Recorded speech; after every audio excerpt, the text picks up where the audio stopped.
One of the many differences between the San Pedro and the peyote, apart of course from the way they look, is that the peyote is self-fertile. That means a flower on a peyote can be pollinated with the pollen from the same flower. In other words, in order to have peyote seeds, all you need is one single adult plant. You don't need two plants like with the San Pedro. In this short video, I will show you how to pollinate a peyote and how to harvest its seeds.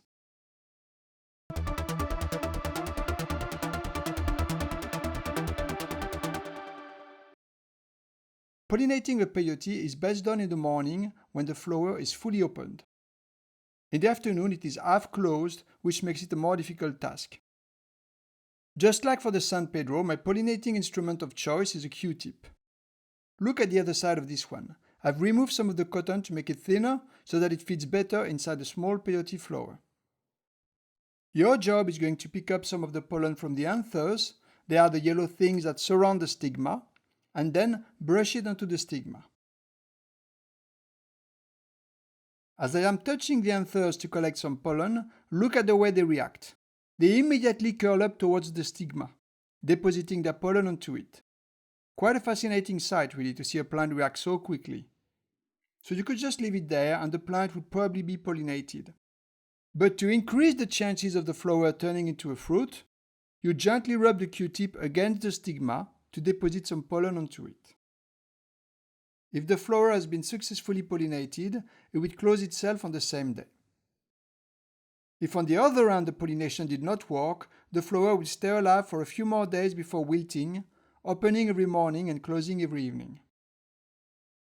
Do not pull out the flower once it has wilted and dried, as this may prevent the fruit from appearing. About 3 to 4 months later, the fruit will push out the dried flower.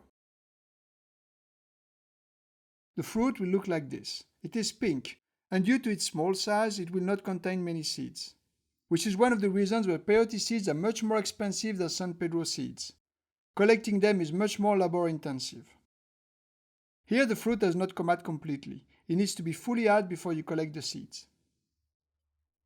You can also wait until the fruit has dried, like on this other plant. You need to pull the fruit out very gently, otherwise the bottom half of the fruit will stay on the plant and you will need tweezers to try and pick up the missing seeds.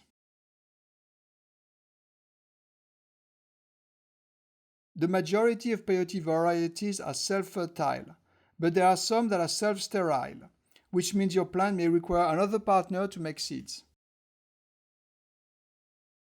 Such is the case of the Williamsii variety of peyote. In doubt, and if you have more than one plant, it's always better to get the pollen from another plant. It is the upper half of the fruit that contains most of the seeds. To collect them, just open the fruit. If the flesh is still fresh, you can eat it if you want to try. It tastes nice. And don't worry, it does not contain any mescaline. Just like the San Pedro fruit, which is not psychoactive either. I hope this video was helpful. If it was, please press the like button.